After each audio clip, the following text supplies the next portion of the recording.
Hello dear students, welcome to Gurukul Vishwamitra YouTube channel. Dear student, আজকে আমি আবার তোমাদের জন্য নিয়ে এসেছি একটা দারুণ চাকরির অ্যাডভার্টাইজমেন্ট, যেটা কিনা রিসেন্টলি কিন্তু সিবিএসসি তার ওয়েবসাইটে প্রকাশিত করেছে। আচ্ছা, আমরা একে একে সব দেখে নিব যে এই চাকরির যেটা আছে, যেই চাকরিটা আছে সেই কি চাকরির পরীক্ষা সেটা, ঠিক আছে।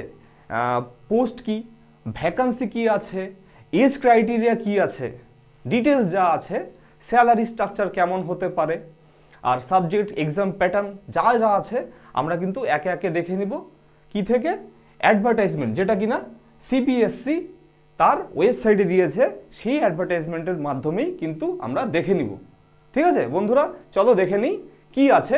পোস্ট, ঠিক আছে, কোন পোস্টের জন্য সিবিএসসি তার ওয়েবসাইটে নোটিশ বের করেছে, বলতে পারো যে অ্যাপ্লিকেশন কিভাবে হবে বা কোন কোন পোস্ট আছে, কি ভ্যাকান্সি, সব বৃত্তান্ত কিন্তু এই অ্যাডভার্টাইজমেন্টের মধ্যে আছে।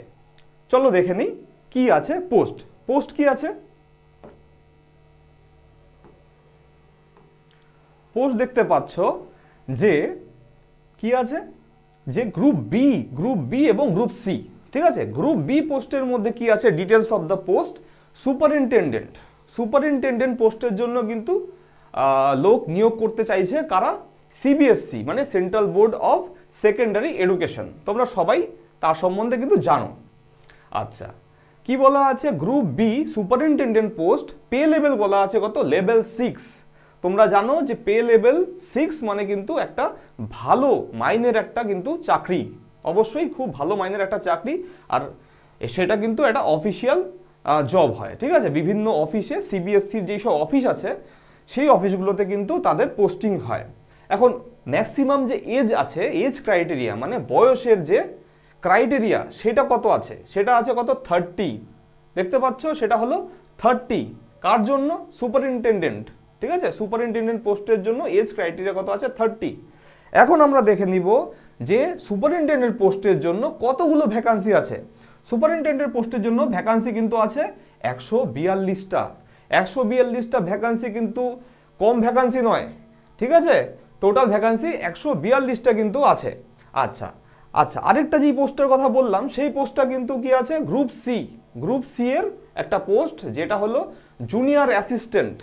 ঠিক আছে, এটাও একটা অফিসিয়াল জব, যেটা কিন্তু বিভিন্ন সিবিএসসির বিভিন্ন অফিসে ক্ল্যারিক্যাল জব, যেটা কিনা লেভেল 2। পে লেভেল কত? লেভেল 2। ঠিক আছে, ম্যাক্সিমাম এজ কত হবে? ম্যাক্সিমাম এজ বলা আছে 27। ঠিক আছে, আর টোটাল টোটাল যে ভ্যাকান্সি সেটা আছে 70। ঠিক আছে, তাহলে কিন্তু যদি যোগ করে দেখি যে টোটাল ভ্যাকান্সি কত বের হয়েছে, তাহলে হয়ে যাচ্ছে কত? 212টা ভ্যাকান্সি। ঠিক আছে, 212টা ভ্যাকান্সি কিন্তু আছে। ঠিক আছে, আমরা একে একে দেখে নিব যে কোন পোস্টের জন্য, এই দুটা পোস্টের জন্য কি কি আর কি কি ক্রাইটেরিয়া আছে, সেটা কিন্তু আস্তে আস্তে দেখে নিচ্ছি। ঠিক আছে, কি বলা আছে?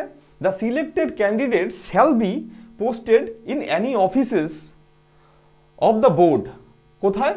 রিজিনাল অফিসেস, সেন্টার অফ এক্সিলেন্সেস, এইসব। তার মানে রিজিনাল অফিসগুলো যেখানে আছে সেখানেই কিন্তু মেইনলি তাদের পোস্টিংটা হবে। ঠিক আছে, আচ্ছা, আর অনলাইনে অ্যাপ্লিকেশন হবে। আচ্ছা, ডেটস কি বলা আছে? Online registration of the application. তাহলে অ্যাপ্লিকেশনের যে রেজিস্ট্রেশনের ডেটটা তোমরা এখানে দেওয়া আছে, সেটা কবে দেওয়া আছে?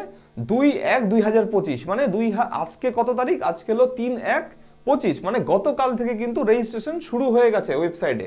আমরা তার লিঙ্কটা, সেটা কিন্তু আমরা এই এই ভিডিওর ওয়েবসাইটে তুমি কিন্তু এই ভিডিও ডেসক্রিপশনে কিন্তু তুমি পেয়ে যাবে তার লিঙ্ক। ঠিক আছে, তাহলে ফ্রম কত? 2/1/2025, 2/1/2025 থেকে 31/1/2025।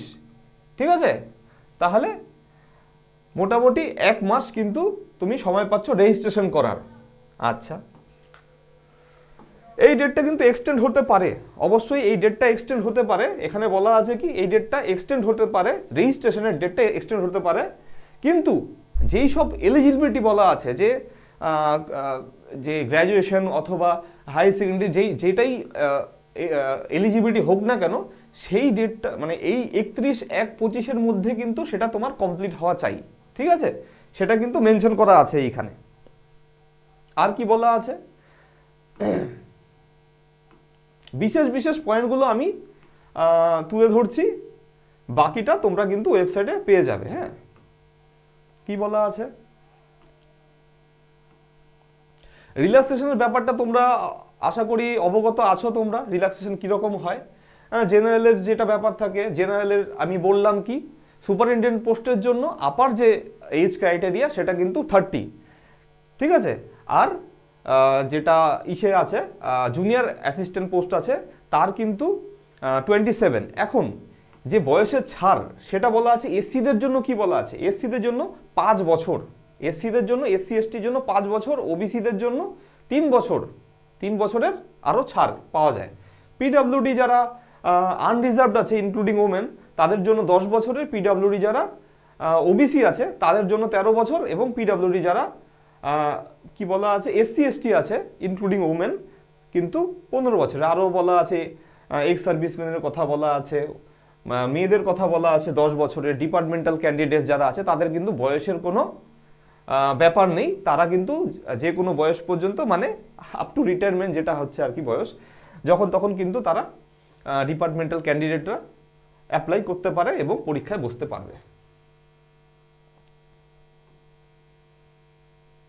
আচ্ছা, তাহলে বলা আছে কি রিক্রুটমেন্ট রুলস, কি বলা আছে রিক্রুটমেন্ট রুলসের মধ্যে এখানে name of the post superintendent বলা আছে গ্রুপ বি, এটা গ্রুপ বি এর একটা চাকরি।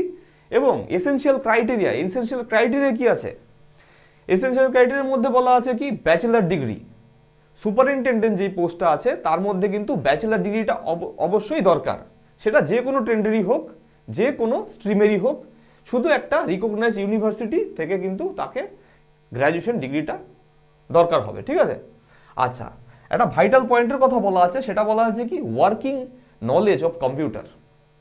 দেখো সুপারিনটেন্ডেন্ট পোস্ট কাজ কোথায়, অফিসে, আর অফিসে কম্পিউটারটা ভাইটাল ব্যাপার, আর তার জন্য কিন্তু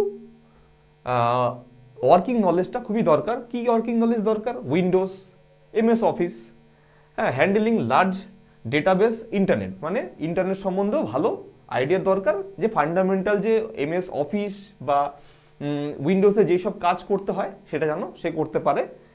সেটা কিন্তু এটার কিন্তু এই ক্রাইটেরিয়া শুধু বলা আছে, এটা কিন্তু অবশ্যই সিলেবাসের মধ্যেও আছে, সেটাও আমি দেখাবো, ঠিক আছে। আচ্ছা, সুপারিনটেন্ডেন্ট পোস্টে রিক্রুটমেন্ট কি বলা আছে, মেথড মানে সিলেকশন যে প্রসিডিওর আছে সেটা বলা আছে যে টিয়ার ওয়ান বলা আছে MCQ based preliminary screening examination, মানে এমসিকিউ বেসড কিন্তু একটা প্রিলিমিনারি এক্সামিনেশন হবে। আর টিয়ার 2তে বলা আছে objective type OMR based question হবে, আর ডেসক্রিপটিভ টাইপও কোশ্চেন হবে, যেটা কিনা রিটেন মেইন এক্সাম হবে, ঠিক আছে। তারপরে আবার বলা আছে and typing speed of 35 WPM, মানে words per minute in English, ঠিক আছে। তাহলে আমি যেটা বললাম যে ওয়ার্কিং নলেজ চেয়েছে কিসের, কম্পিউটারের উপরে, তাহলে সেটা কিন্তু তাকে 35 ওয়ার্ডস পার মিনিটস, মানে কিন্তু এটা ভালো একটা স্পিড, তাই না।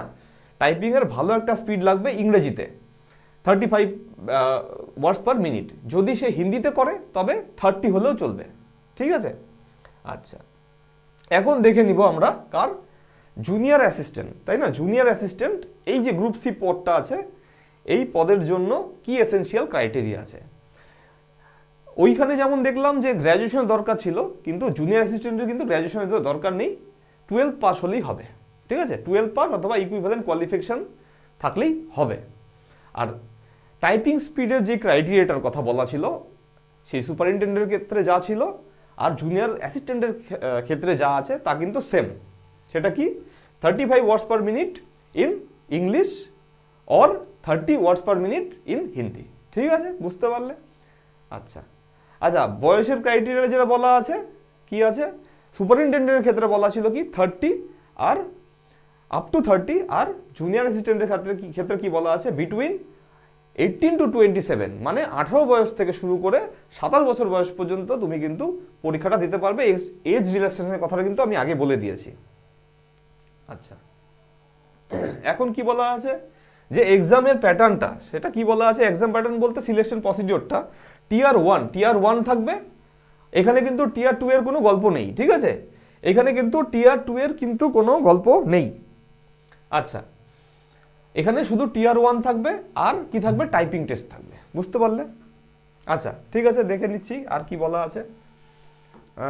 টিয়ার 1 এর মধ্যে বলা আছে MCQ based preliminary screening test. আচ্ছা, এই টিয়ার 1 এর মধ্যে কি থাকবে না থাকবে তা কিন্তু আমরা দেখে নিব পরে। এক্সামিনেশন ফি যেটা আছে, আনরিজার্ভ যারা ক্যান্ডিডেট তাদের কিন্তু 800 টাকা যে কোনো পোস্টের জন্য, ইচ পোস্টের জন্য। যদি সুপারিনটেন্ডেন্ট পোস্টের জন্য অ্যাপ্লাই করো তাহলে 800 টাকার একটা অ্যাপ্লিকেশন তুমি করতে হবে। আবার যদি তুমি জুনিয়র অ্যাসিস্ট্যান্টের জন্য অ্যাপ্লিকেশন করো তাহলে কিন্তু আলাদা করে অ্যাপ্লিকেশন করতে হবে। আচ্ছা, SC ST PWD ex serviceman, women and ডিপার্টমেন্টের ক্যান্ডিডেটস যারা আছে তাদের জন্য কিন্তু কোনো অ্যাপ্লিকেশন ফি এর দরকার নেই, মানে তাদের কিন্তু অ্যাপ্লিকেশন ফি 0। ওকে, শুধু ইউআর ক্যান্ডিডেট ওবিসি আর ইডব্লিউএস এর জন্য 800 টাকা ছিল অ্যাপ্লিকেশন ফি। অনলাইনে পেমেন্ট হবে অ্যাপ্লিকেশনের। আমরা এখন দেখে নিব কি স্কিম অফ দ্য এক্সামিনেশন, আমরা কি আছে সেটা দেখে নিব। কি আছে, সুপারিনটেন্ডেন্ট যে পোস্টটা আছে তার জন্য যেই কি বলেছিলাম টিয়ার 1 যে হবে, টিয়ার 1 হবে আর টিয়ার 2টা হবে, তাই না? আর সাথে কি হবে, সাথে হবে কম্পিউটার টাইপিং স্পিড টেস্ট। ঠিক আছে, তাহলে টিয়ার 1 এর সিলেবাস কি আছে? টিয়ার 1 এর মধ্যে 5টা পার্ট আছে, পার্ট 1 2 3 4 5 করে 5টা পার্ট আছে। এবং পার্ট 1 এর মধ্যে কি পড়ে যাচ্ছে, current affairs and general awareness. Number থাকছে কত? নাম্বার থাকছে 90, কোশ্চেন থাকবে 30, নাম্বার থাকছে কত? নাম্বার থাকছে 90। ঠিক আছে, সেম ভাবেই পার্ট 2 যে আছে, পার্ট 2 এর মধ্যে চলে আসছে কি, general mental ability, general intelligence, logical reasoning and analytical ability. মানে তুমি মোট কথা বলতে পারো যে রিজনিং এর যে পোর্শনটা আছে সেটা কিন্তু পার্ট 2 এ আছে। এর মধ্যেও সেম 30টা কোশ্চেন থাকবে, আর প্রত্যেক কোশ্চেনের জন্য 3 নাম্বার করে থাকে, 90 থাকবে প্রত্যেকটা পার্টের মধ্যে। ঠিক আছে, এরকম করে কিন্তু পার্ট 3 তে আসছে কি অ্যারিথমেটিক পোর্শনটা, অ্যারিথমেটিকের মানে ম্যাথের পোর্শনটা, তার মধ্যে অ্যারিথমেটিক আসবে, অ্যালজেব্রা আসবে, তারপরে তুমি পাবে হলো ডেটা ইন্টারপ্রিটেশন, নিউমেরিক্যাল এবিলিটি, এইসব তুমি পেয়ে যাবে এর মধ্যে। ঠিক আছে, তাহলে পার্ট 4 এ কি আসবে? পার্ট 4 এ আসছে কি 2টা সাবজেক্ট। পার্ট 4 এর মধ্যে বিশেষত্বটা কি হচ্ছে, 2টা সাবজেক্ট, জেনারেল হিন্দি এবং জেনারেল ইংলিশ। 15 করে তোমার কোশ্চেন থাকবে, মার্কস থাকবে কিন্তু, মানে টোটাল কোশ্চেন থাকছে 15 করে 30 এবং মার্কস থাকছে কত, 90। আচ্ছা, পার্ট 5 এর মধ্যে আসবে এই যে কম্পিউটারের প্রফিসিয়েন্সির ব্যাপারটা কিন্তু চলে আসছে। এখানে কম্পিউটারের যে বেসিক সফটওয়্যার সম্বন্ধে নলেজ, আদার্স কি ওয়ার্কিং উইথ ইন্টারনেট, মানে ইন্টারনেট, ইমেল, এইসব সম্বন্ধে যে knowledge, basics of networking and cyber security. ঠিক আছে, বুঝতে পারলে? এইসব নিয়ে কোশ্চেন থাকবে কটা, 30টা, এবং মার্কস বড় থাকবে 90টা। এখন এই 5টা পার্ট টোটাল কোশ্চেন কত হচ্ছে? টোটাল কোশ্চেন কিন্তু হয়ে যাচ্ছে 150। 150-এর জন্য তোমার মার্কস বরাদ্দ থাকছে কত, 450, 450 নাম্বার কিন্তু টিয়ার 1 এ থাকছে। ঠিক আছে, এখন টিয়ার 1 এর কথা কি বলা আছে, যে question will be set both in English and Hindi. ঠিক আছে, কোশ্চেন কিন্তু ইংরেজিতেও থাকবে, হিন্দিতেও থাকবে। টিয়ার 1 এর কথা আমরা ডিসকাস করলাম, এখন টিয়ার 2 এর কথা আমরা ডিসকাস করব। টিয়ার 2 এ কি থাকবে? টিয়ার 2 এ থাকবে objective type question, OMR based and কি বলেছে, ডেসক্রিপটিভ রিটেন এক্সামিনেশন। যেটা আমি বললাম আগেই যে এই ক্ষেত্রে টিয়ার 2 এর ক্ষেত্রে কিন্তু তোমার ওএমআর বেসড কোশ্চেনও হচ্ছে, মানে অবজেক্টিভও হচ্ছে, আবার ডেসক্রিপটিভও থাকছে সাথে সাথে। ঠিক আছে, একটা পেপারেই কিন্তু তোমার 2টা হচ্ছে। এখন কি হচ্ছে, কি থাকবে? টিয়ার 2 এ থাকছে কি কারেন্ট অ্যাফেয়ার্স থাকবে। এখানে কিন্তু দেখতে পাচ্ছ অবজেক্টিভ কোশ্চেন আছে কত, 10টা আছে অবজেক্টিভ কোশ্চেন, আবার ডেসক্রিপটিভ কোশ্চেন আছে 4টা। মার্কস আছে 10টার জন্য 30 নাম্বার, আর ডেসক্রিপটিভের 4টার জন্য আবার 20 নাম্বার কিন্তু মার্কস আছে। এইভাবেই কিন্তু থাকছে। কি আছে, কারেন্ট অ্যাফেয়ার্স যেরকম আছে, আরও কি থাকছে, Indian history and culture, Indian economy, Indian geography, তারপরে science and technology, concepts issued and dynamics of public administration and management syllabus. এইটা কিন্তু একটা টপিক যেটা কিন্তু একটু আলাদা, সেই টপিকটা থেকেও কিন্তু থাকছে কোশ্চেন। আর কি থাকছে, কনস্টিটিউশন অফ পলিটি, যারা কম্পিটিটিভ এক্সামের জন্য তোমরা পড়াশোনা করো, তারা কিন্তু সাধারণত এই সব নর্মাল যেগুলো যেগুলো বললাম যে বেসিক যেসব জিনিসগুলো আছে, যেমন পলিটি, হিস্ট্রি, জিওগ্রাফি, সেই সব কিন্তু থাকছে সিলেবাসের মধ্যে। আচ্ছা, ইংলিশ ল্যাঙ্গুয়েজ এবং কম্প্রিহেনশনের উপরেও কিন্তু থাকছে। তাহলে টোটাল অবজেক্টিভ যে কোশ্চেন আছে, টোটাল অবজেক্টিভ কোশ্চেন থাকবে কত? 50টা, 3 নাম্বার করে বরাদ্দ। অবজেক্টিভের উপরে কত হচ্ছে? 150 নাম্বার থাকবে। আবার ডেসক্রিপটিভ কিন্তু 30টা কোশ্চেন হচ্ছে টোটাল, আর 30টার উপরে নাম্বার থাকবে 5 করে। ডেসক্রিপটিভে কিন্তু 5 করে নাম্বার থাকবে। তোমার 30 × 5 করলে 150 কিন্তু হচ্ছে ডেসক্রিপটিভের উপরে নাম্বার। ঠিক আছে, এখন জুনিয়র অ্যাসিস্ট্যান্ট যে আছে তার কি সিলেবাস আছে সেটা একটু বিশদভাবে দেখে নিব। কি আছে? টিয়ার 1-এ হবে, তারপরে কি হবে? টিয়ার 1 পাস করলেই তারপরে কিন্তু হয়ে যাবে টাইপিং টেস্ট। এখন টিয়ার 1-এর মধ্যে এখানেও কিন্তু 5টা পার্ট আছে। 5টা পার্টের মধ্যে এই টোটাল কোশ্চেন থাকবে কত? টোটাল থাকবে 100টা কোশ্চেন, আর 3 করে থাকবে মার্কস, এবং 300 নাম্বারের টোটাল পরীক্ষা হবে। আর 2 ঘন্টা কিন্তু ডিউরেশন থাকবে, 2 ঘন্টা কিন্তু সময় থাকবে। এখন পার্ট 1-এর মধ্যে কি থাকছে? General knowledge, current affairs and general awareness about the environment. Question থাকবে 30টা। পার্ট 2-তে থাকছে রিজনিং আর ম্যাথের পোর্শনটা। সবই কিন্তু এটা কিন্তু বাইলিঙ্গুয়াল এরকম বলা আছে। এবং রিজনিং আর ম্যাথের পোর্শন থেকে থাকবে 25টা কোশ্চেন। পার্ট 3-তে হিন্দি এবং ইংলিশের থেকে থাকছে কত? 25টা কোশ্চেন। কম্পিউটারের যে নলেজ বা কম্পিউটার অপারেশনের উপরে যেই নলেজ, তার উপরে কিন্তু 10টা কোশ্চেন থাকবে। এবং awareness about school education, examination board and it's administration etcetera, এর উপরে কিন্তু 10টা কোশ্চেন থাকবে। টোটাল কিন্তু 100টা কোশ্চেন, 300 নাম্বার এবং 2 ঘন্টার পরীক্ষা। ঠিক আছে, তারপরে পাস করলে কি হবে? টাইপিং টেস্ট তোমাদের থাকবে। এই ছিল মোটামুটি তোমাদের পরীক্ষার স্কিম আর বিস্তারিত তথ্য।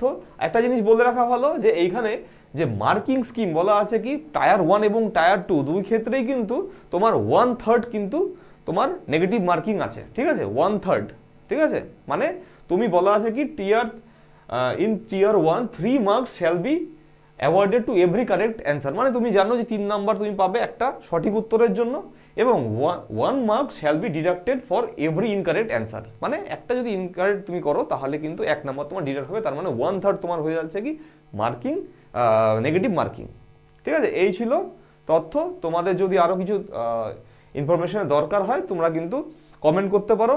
ভিডিওটা যদি ভালো লাগে তোমরা অবশ্যই লাইক করো এবং তোমাদের বন্ধুদের মধ্যে ব্যাপারটা কিন্তু ছড়িয়ে দিতে পারো। ঠিক আছে, আজকের জন্য এখানেই, দেখা হবে নেক্সট ভিডিওতে।